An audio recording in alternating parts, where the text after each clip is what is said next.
Hello students, very good morning to all. मेरे previous video में हमने इंट्रोडक्शन ऑफ डेवलपमेंटल बायोलॉजी के बारे में पढ़ा था। उसके बाद आज हम बात करेंगे गैमेटोजेनेसिस के बारे में। तो सबसे पहले अपन देखते हैं व्हाट इज गैमेटोजेनेसिस। अगर सिंपल वर्ड्स में कहूँ या सिंपल डेफिनेशन की बात करें तो the process by which gametes are produced in the gonads is known as gametogenesis. Gonads मतलब जो भी प्राइमरी रिप्रोडक्टिव ऑर्गन्स हैं, जैसे कि मेल में टेस्टिस एंड फीमेल में ओवरी। तो गोनेड्स में गैमेट्स के बनने की जो प्रोसेस है वो स्पर्म हो या ओवा, उनके बनने की जो प्रोसेस है वो कहलाती है गैमेटोजेनेसिस।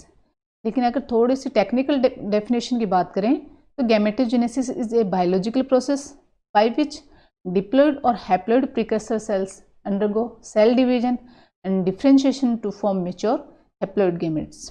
मतलब कोई भी ऐसी बायोलॉजिकल प्रोसेस जिसके द्वारा कोई डिप्लॉयड या हैप्लॉयड प्रीकर्सर सेल्स डिवीजन करती हैं और डिफ्रेंशिएट होके एक मैच्योर हैप्लॉयड गैमेट्स का निर्माण करती हैं, वो प्रोसेस कहलाती है गैमेटोजेनेसिस। तो जब भी हम गैमेटोजेनेसिस पढ़ेंगे अपने सामने दो तीन ये टर्म्स आएंगी, तो इनको देखते हैं क्या है ये। Monoecious of a plant or invertebrate animal having both the male and female reproductive organs in the same individual। अगर किसी एक ही इंडिविजुअल में मेल और फीमेल दोनों रिप्रोडक्टिव ऑर्गन्स पाए जाते हैं, ऐसे जो एनिमल्स हैं या कोई प्लांट है या कोई इन्वर्टिब्रेट एनिमल है, उनको अपन कहते हैं मोनोसियस। और ऐसे एनिमल्स को अपन हर्मेफ्रोडाइट एनिमल भी कहते हैं। दूसरा है डायसियस ऑफ ए प्लांट और invertebrate animal having the male and female reproductive organs in separate individual। ऐसे एनिमल्स या प्लांट जिनके अंदर मेल या फीमेल रिप्रोडक्टिव ऑर्गन्स दो सेपरेट इंडिविजुअल्स में हैं पाए जाते हैं, ऐसे एनिमल्स को अपन कहते हैं डायसियस एनिमल्स। फिर एक टर्म आती है gonochorism. The sperm and ova are formed in different individuals of the same species. कोई एक स्पीसीज है, सपोज हम ह्यूमंस के स्पीसीज की बात करें तो स्पर्म एंड ओवा जो है दो डिफरेंट इंडिविजुअल में बन रहे हैं। So this separation of sexes is called gonochorism. So इस तरह का जो अरेंजमेंट है कि डिफरेंट सेक्सेस हैं वो डिफरेंट इंडिविजुअल्स में हैं। जैसे मेल जो सेक्स हैं वो मेल में पाए जाते हैं और फीमेल सेक्स ऑर्गन है वो फीमेल में पाए जाते हैं। जो इस तरह की जो कंडीशन है वो कहलाती है गोनोकोरिज्म। थोड़ा सा और डायग्रामेटिक टर्म्स में अपन सकते हैं, मोनोसियस का एक्चुअल मतलब है वन हाउस, मतलब एक ही हाउस के अंदर या एक ही एनिमल के अंदर दोनों मेल और फीमेल सेक्स ऑर्गन पाए जाते हैं, वो कंडीशन कहते हैं मोनोसियस। जैसे कि इन एनिमल्स में एक ही इंडिविजुअल में दोनों टाइप के सेक्स ऑर्गन पाए जाते हैं। ऐसे डायसिस मतलब टू हाउसेस, मतलब सेपरेट सेक्सेस कि मेल और फीमेल सेक्स ऑर्गन दो डिफरेंट इंडिविजुअल्स में पाए जाते हैं। तो the process of formation of male gamete और sperm is known as spermatogenesis. Gametogenesis को अपन इलेबोरेट करते हैं तो स्पर्म या मेल गैमेट के बनने की जो प्रोसेस है वो कहलाती है स्पर्मेटोजेनेसिस, एंड फीमेल गैमेट या ओवा के जो बनने की प्रोसेस है वो कहलाती है oogenesis। The process of gametogenesis is of great significance because the gametes are the only link between generations. क्यों कहते हैं कि गैमेटोजेनेसिस एक बहुत ही इंपॉर्टेंट प्रोसेस है, इसका बहुत ही महत्व है, क्योंकि गैमेट्स जो हैं वो ही एक लिंक है बीच में, एक मतलब जो भी जनरेशन्स हैं उनके बीच का एक इम्पोर्टेंट लिंक है। अगर गैमेट्स नहीं है तो ये जनरेशन एक जनरेशन से दूसरे जनरेशन में जो अपन कहते हैं डीएनए ट्रांसफर हो रहा है वो नहीं हो पाएगा। तो इस प्रोसेस का बहुत ही सिग्निफिकेंस है। अब हम देखते हैं what is spermatogenesis. The process of maturation of primordial germ cells in the testis of male to form spermatozoa is known as spermatogenesis.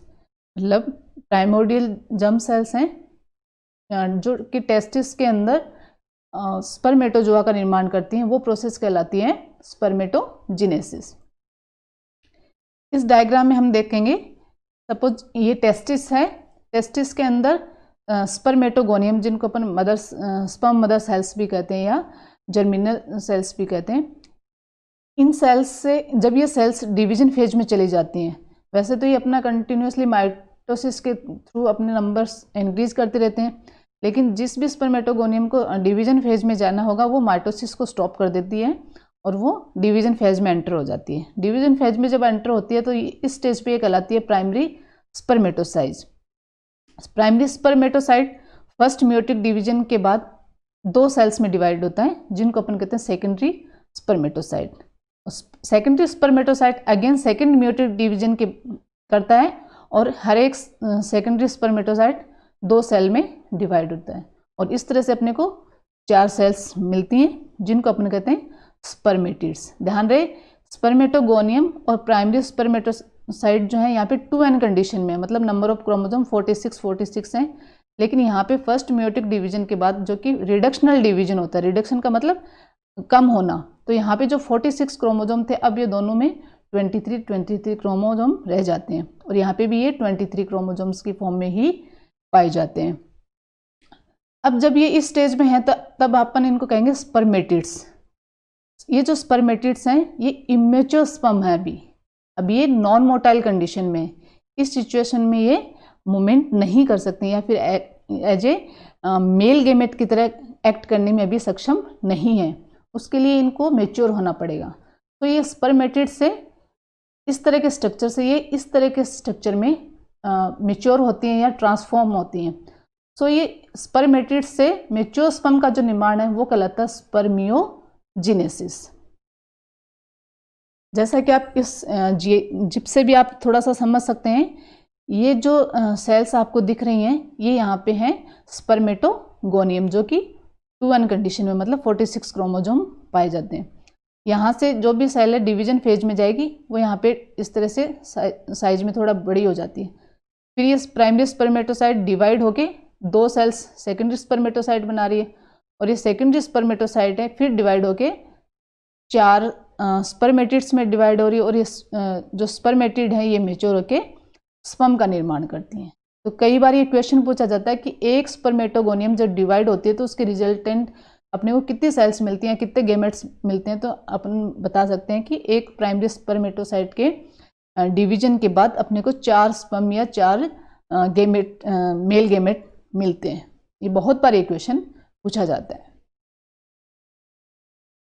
फिर टेस्टिस एंड सराउंडिंग स्ट्रक्चर, ये एक बेसिक स्ट्रक्चर है टेस्टिस का, क्योंकि अपन सब जानते हैं कि टेस्टिस जो है वो मेल बॉडी में बाहर की तरफ पाए जाते हैं। इसका एक रीजन ये है क्योंकि स्पर्म फॉर्मेशन के लिए जो बॉडी टेम्परेचर चाहिए वो अपनी बॉडी का जो टेम्परेचर उससे 2 डिग्री कम चाहिए, मतलब सब अपनी बॉडी का जो टेम्परेचर 37 डिग्री है, तो इनको स्पर्म बनाने के लिए 35 डिग्री की ज़रूरत पड़ती है। इसलिए बॉडी का टेम्परेचर इनके लिए थोड़ा ज़्यादा हो जाता है, इस वजह से इनकी लोकेशन बॉडी के बाहर रखी जाती है टेस्टिस की। और टेस्टिस जिस सेक में पाई जाती है, मतलब जिस पाउच में पाई जाती है, उसको कहते हैं स्क्रोटम। अगर उसका टीएस सेक्शन देखते हैं तो कुछ इस तरह से अपने को दिखता है। ये अपने को बहुत सारे लॉब्यूल्स दिखते हैं। ये इन लॉब्यूल्स के अंदर ये जो फोल्डेड स्ट्रक्चर हैं ये कहलाते हैं सेमिनिफेरस ट्यूब्यूल्स, और सेमिनिफेरस ट्यूब्यूल्स के अंदर स्पर्म का निर्माण होता है। और फिर ये स्पर्म यहाँ से होते हुए इस रेटे ऑफ टेस्टिस में जाके यहाँ से फिर एपिडिडाइमस में से होते हुए वासा डिफरेंसा के थ्रू एक्सटर्नल जेनेटिलिया के थ्रू ये बाहर इजैकुलेट होते हैं। तो ये एक बेसिक स्ट्रक्चर है टेस्टिस का। अब बात करेंगे अपन सेमिनिफेरस ट्यूब्यूल्स की। The testis are formed of numerous tubular seminiferous tubules held together in connective tissue. जब अपन सेमिनिफेरस को थोड़ा डिटेल में देखते हैं तो कुछ इस तरह के स्ट्रक्चर्स अपने को दिखते हैं। ये हैं सेमिनिफेरस ट्यूब्यूल्स, और ये बहुत सारी सेमिनिफेरस ट्यूब्यूल्स आपस में कनेक्टिव टिश्यू के द्वारा कनेक्ट रहती हैं। The peripheral layer of cells next to basement membrane is formed of spermatogonia और स्पर्म मदर सेल्स। ये जो आपको एक लेयर दिख रही है चारों तरफ, इसके चारों एक्सटर्नल जो मेम्ब्रेन है ये कहलाती है बेसमेंट मेम्ब्रेन, जो ब्लैक कलर की दिख रही है चारों तरफ आउटर मोस्ट लेयर। इसके बाद ये जो कॉलमनर सेल्स टाइप की दिख रही हैं ये हैं स्पर्मेटोगोनिया या स्पर्म मदर सेल्स, या फिर इनको जर्मिनल एपिथेलियम भी कहा जाता है। ये सेल ही फिर आगे जाके डिवीजन करती हैं, डिवाइड होती हैं और उसके बाद डिफ्रेंशिएट होकर स्पर्म का निर्माण करती हैं। The spermatogonia undergo spermatogenesis to produce sperm. वही बात कि स्पर्मेटोगोनियम डिफ्रेंशिएट होके और स्पर्म का निर्माण करती हैं। इसके बाद 2 सेल्स यहाँ पे अपन देखेंगे जिनका बहुत ही इंपॉर्टेंट रोल है। ये जो सेमिनिफेरस ट्यूबुल्स हैं इनके बीच में आपको कुछ सेल्स दिख रही हैं, ये है यहाँ पे जिस तरह से ये दिख रही हैं, ये है इंटरस्टिशियल सेल्स या फिर इनको लेडिंग सेल्स भी कहा जाता है। ये सेल्स इसलिए इंपॉर्टेंट हो जाती हैं क्योंकि ये मेल हार्मोन यानी कि टेस्टोस्टेरोन का सिक्रीशन करती हैं जो कि मेल गोनेड्स के लिए बहुत इंपॉर्टेंट है। दूसरी तरफ ये जो आपको लाइट ब्लू कलर में जो दिख रही हैं आपको ये लंबी लंबी सेल्स, ये सेल्स कहलाती हैं सर्टोली सेल्स। इन सेल्स का काम ये है कि जो भी मेच्योरिंग स्पर्म है, जो स्पर्म बन रहा है, मेच्योर हो रहा है, उस स्पर्म को ये न्यूट्रिशन प्रोवाइड करवाती हैं।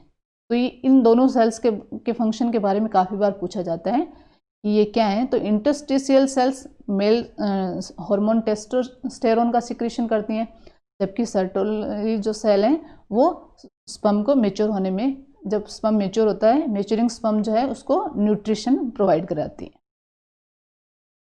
अब तक ये ओवरऑल पूरा जो अपने पढ़ा है उसकी समरी है एक तरीके से। ये टेस्टिस का स्ट्रक्चर है। टेस्टिस को अपन अगर देखते हैं तो यहाँ से एक पार्ट को अगर इलेबोरेट करके देखते हैं तो ये कुछ इस तरीके का स्ट्रक्चर अपने को दिखता है। ये सेमिनिफेरस ट्यूब्यूल है और सेमिनिफेरस ट्यूब्यूल के इस एक पार्ट को अगर अपन और इनलार्ज करके देखते हैं तो अपने को इस तरह का स्ट्रक्चर दिखता है। ये है बेसमेंट मेम्ब्रेन। बेसमेंट मेम्ब्रेन के नेक्स्ट में है स्पर्म मदर सेल जो कि स्पर्मेटोगोनिया, और स्पर्मेटोगोनिया के बाद में ये प्राइमरी स्पर्मेटोसाइट डिवाइड होकर सेकेंडरी स्पर्मेटोसाइट का निर्माण करती है और सेकेंडरी स्पर्मेटोसाइट बाद में स्पर्म का फॉर्मेशन करता है। तो ये इस तरीके से ये इसका प्रोसेस चलता है। ये इसको अपन ने इस फॉर्म में समझा। ये प्राइमोर्डियल जर्म सेल्स हैं। ये जब प्यूबर्टी एज पे आने के बाद ये मेच्योर होकर स्पर्मेटोगोनिया का निर्माण करते हैं। स्पर्मेटोगोनिया जो डिवीजन फेज में जाती है वो प्राइमरी स्पर्मेटोसाइट कहलाती है। प्राइमरी स्पर्मेटोसाइट डिवाइड होकर दो सेकेंडरी स्पर्मेटोसाइट का निर्माण करती है और सेकेंडरी स्पर्मेटोसाइट डिवाइड होकर टोटल 4 स्पर्मेटिड्स का निर्माण करती है और स्पर्मेटिड्स मेच्योर होकर स्पर्म का निर्माण करती है। सो ये पूरी प्रोसेस है स्पर्म के फॉर्मेशन की।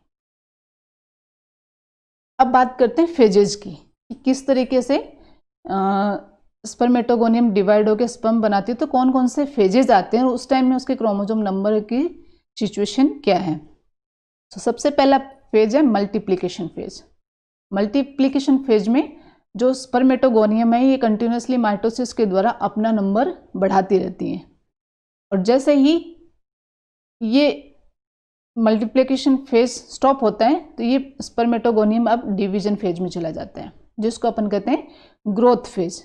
अब यहाँ पे आप देख रहे हैं कि स्पर्मेटोगोनियम की कंपैरिजन में प्राइमरी स्पर्मेटोसाइट है इसकी साइज बड़ी हो जाती है। उसका रीजन ये है कि यहाँ जब न्यूक्लियस, इस कंडीशन में अपन न्यूक्लियस को देखते हैं तो ये इसके कंपैरिजन में बड़ा दिखता है। उसका रीजन ये है कि इस सिचुएशन में इसका जो डीएनए है उसका कंटेंट डबल हो जाता है। ध्यान रहे नंबर ऑफ क्रोमोसोम उतने ही रहेंगे, यहाँ पे 46 हैं तो यहाँ पे भी 46 ही रहेंगे, लेकिन यहाँ का डीएनए कंटेंट डबल हो जाता है। दूसरा यहाँ पे क्योंकि इसके बाद रिडक्शनल डिवीजन होगा या मियोसिस होगा, तो इस मियोसिस को कराने के लिए बहुत सारे फैक्टर्स की ज़रूरत पड़ती है, तो उन फैक्टर्स का निर्माण इस स्टेज में होता है। इसलिए इस ग्रोथ फेज में इसका साइज कुछ बढ़ के बड़ा हो जाता है। फिर आता है मैच्योरेशन फेज। मैच्योरेशन फेज में 2 इवेंट होते हैं, मियोसिस फर्स्ट और मियोसिस सेकेंड। मियोसिस फर्स्ट अपन सब जानते हैं रिडक्शनल डिवीजन है, रिडक्शन का मतलब कम होना। यहाँ 46 नंबर ऑफ क्रोमोसोम है, तो इस मियोसिस फर्स्ट के बाद अब ये दोनों 2 सेल में डिवाइड होके 23 क्रोमोसोम इसमें आ जाते हैं और 23 क्रोमोसोम इसमें। तो यहाँ पे नंबर ऑफ क्रोमोसोम वो 23 रह जाते हैं, या फिर अपन उसको कहते हैं n condition, n number of chromosome, जबकि यहाँ पे 2n नंबर ऑफ क्रोमोसोम्स हैं। उसके बाद मियोसिस सेकेंड जो कि एक तरीके से माइटोसिस की तरह ही होता है। यहाँ पे ये ईच सेकेंडरी स्पर्मेटोसाइट डिवाइड होकर 2 सेल का निर्माण करती है और टोटल अपने को 4 स्पर्मेटिड्स मिलते हैं। उसके बाद जो फेज आता है वो कहलाता है स्पर्मियोजेनेसिस। तो जो इमेच्योर स्पर्मेटिड्स थे या फिर अपन कहते हैं स्पर्मेटिड्स मेच्योर होके इस तरह के स्ट्रक्चर में ट्रांसफॉर्म हो जाती हैं या फिर मेच्योर स्पर्म का निर्माण होता है, वो कहलाता है स्पर्मियोजेनेसिस। और यहाँ पे भी नंबर ऑफ क्रोमोसोम्स n है या 23 है। तो ये ओवरऑल फेजेज हैं स्पर्मेटोजेनेसिस के। अब बात करते हैं structure of sperm. Basic structure जो है वो स्पर्म को अपने 3 पार्ट्स में डिवाइड किया, head, middle piece and tail. ये वाला रीजन है ये हेड कहलाता है, ये बीच वाला ये मिडल पीस है और ये टेल है इसका। थोड़ा और डिटेल में अपन स्पर्म को देखते हैं। सबसे पहले जो ऊपर का रीजन है ये वाला कहलाता है एक्रोसोम। एक्रोसोम के अंदर हाइड्रोलाइटिक एंजाइम्स पाए जाते हैं और इनका मुख्य काम ये है कि ये जो एग की जो मेम्ब्रेन्स पाई जाती हैं उनको पेनिट्रेट करके स्पर्म का जो न्यूक्लियस है वो एग सेल के साइटोप्लाज्म में जाके उससे कनेक्शन बना लेता है। ये एक्रोसोम में एग मेम्ब्रेन्स को पेनिट्रेट करने या फिर उनको भेदने के काम में आता है। कई साइंटिस्ट ने इसका नाम दिया है परफोरेटोरियम भी कहा उन्होंने। फिर अपन देखेंगे कि ये न्यूक्लियस है, न्यूक्लियस के बाद सेंट्रियोल पाए जाते हैं। तो न्यूक्लियस के जस्ट नीचे की तरफ जो सेंट्रियोल है वो है प्रोक्सिमल सेंट्रियोल और प्रोक्सिमल सेंट्रियोल के बाद में है डिस्टल सेंट्रियोल। क्योंकि जब न्यूक्लियस स्पर्म का न्यूक्लियस जो है एग के अंदर जाता है तो उसके साथ इसका प्रोक्सिमल सेंट्रियोल भी जाता है। केवल ये सिर्फ न्यूक्लियस और प्रोक्सिमल सेंट्रियोल ही हैं जो एग सेल के अंदर जाते हैं, बाकी का सारा रीजन है स्पर्म का वो बाहर ही एग सेल के बाहर ही रह जाते हैं। जबकि जो डिस्टल सेंट्रियोल है वो इस एक्जियल फिलामेंट के फॉर्मेशन का काम करता है, मतलब act as a basal granule या बेसल बॉडी की तरह काम करता है। तो कई बार पूछा जाता है कि कौन सा सेंट्रियोल है जो बेसल बॉडी या बेसल ग्रेन्यूल की तरह काम करता है, तो you can answer it is distal centriole. फिर ये जो एक्जियल फिलामेंट है इसके चारों तरफ आप ये जो स्पाइरल स्ट्रक्चर देख रहे हैं ये है माइटोकॉन्ड्रिया। ये सारे माइटोकॉन्ड्रिया एक्सिस इस एक्जियल फिलामेंट के चारों तरफ एक स्पाइरल फॉर्म में पाए जाते हैं जिसको एक नाम दिया गया निबेन कर्ण। तो कई बार पूछा जाता है व्हाट इज निबेन कर्ण, तो यू कैन आंसर कि एक्जियल फिलामेंट के चारों तरफ जो माइटोकॉन्ड्रिया स्पाइरल फॉर्म में अरेंज रहते हैं उस अरेंजमेंट को कहते हैं निबेन कर्ण। फिर ये एक टर्म आती है मेनचेट। चूँकि जब एक्रोसोम और न्यूक्लियस का निर्माण हो रहा होता है तो यहाँ का जो साइटोप्लाज्म है वो मोस्टली लॉस हो जाता है, मतलब ख़त्म हो जाता है, लेकिन जो भी थोड़ा बहुत साइटोप्लाज्म बच जाता है वो यहाँ से मूव करके इस रीजन में आ जाता है, मतलब मिडल पीस वाले रीजन में आ जाता है। और ये जो माइटोकॉन्ड्रियल स्पाइरल सीट है जिसको निबेन कर्ण कहा जाता है उसके और ये स्पर्म की जो प्लाज्मा मेम्ब्रेन इन दोनों के बीच में जो साइटोप्लाज्म में कंडेंस्ड लेयर बना लेते हैं जिसको कहते हैं मेनचेट। फिर एक थर्ड सेंट्रियोल भी इसमें पाया जाता है जो कि कहलाता है रिंग सेंट्रियोल जिसको एन्युलस भी कहा जाता है। हालांकि इसका फंक्शन क्या है वो अभी तक क्लियर नहीं है, लेकिन ये यहाँ पे पाया जाता है। और फिर उसके मिडल पीस के बाद ये वाला रीजन कहलाता है इसका टेल रीजन। सो ये बेसिक स्ट्रक्चर है स्पर्म का। अब आता है सिग्निफिकेंस ऑफ स्पर्मेटोजेनेसिस। क्या सिग्निफिकेंस है स्पर्मेटोजेनेसिस का? As a result of spermatogenesis haploid gametes और स्पर्मेटोजोआ आर फॉर्म्ड। अपन सब जानते हैं कि स्पर्मेटोजेनेसिस की प्रोसेस के बाद हैप्लॉइड गेमेट्स मिलते हैं अपने को। At the end of spermatogenesis 4 haploid spermatids are formed from each primary spermatocyte. प्रत्येक प्राइमरी स्पर्मेटोसाइट के स्पर्मेटोजेनेसिस के बाद 4 स्पर्मेटिड्स मिलते हैं। As a result of spermatogenesis the non-motile spermatids change into a motile sperm which can approach the non-motile ovum to fulfill the act of fertilization and formation of zygote which develops into the adult। अपन सब जानते हैं कि spermatids जो हैं वो non motile हैं, मतलब वो गति नहीं कर सकते हैं, जबकि ओवा जो है वो खुद नॉन मोटाइल है। अगर दोनों गैमेट्स नॉन मोटाइल होते तो फर्टिलाइजेशन की प्रोसेस का होना बिल्कुल भी संभव नहीं होता और ना उसके कोई जाइगोट बनता और ना कोई एडल्ट बनता। तो उस कंडीशन को फुलफिल करने के लिए स्पर्म का नॉन मोटाइल कंडीशन से मोटाइल कंडीशन में आना बहुत ज़रूरी है, जो कि स्पर्मियोजेनेसिस की प्रोसेस के द्वारा संभव होता है। और उसके मोटाइल कंडीशन में आने के बाद स्पर्म जाके एग से फर्टिलाइज होता है और जाइगोट का निर्माण होता है, उसके फलस्वरूप एक अडल्ट बनता है। Spermatogenesis is a means of maintaining specific chromosome number constant, और इस प्रोसेस के द्वारा एक कांस्टेंट नंबर को मेंटेन करना संभव हुआ है। तो ये था spermatogenesis in last. Thank you so much.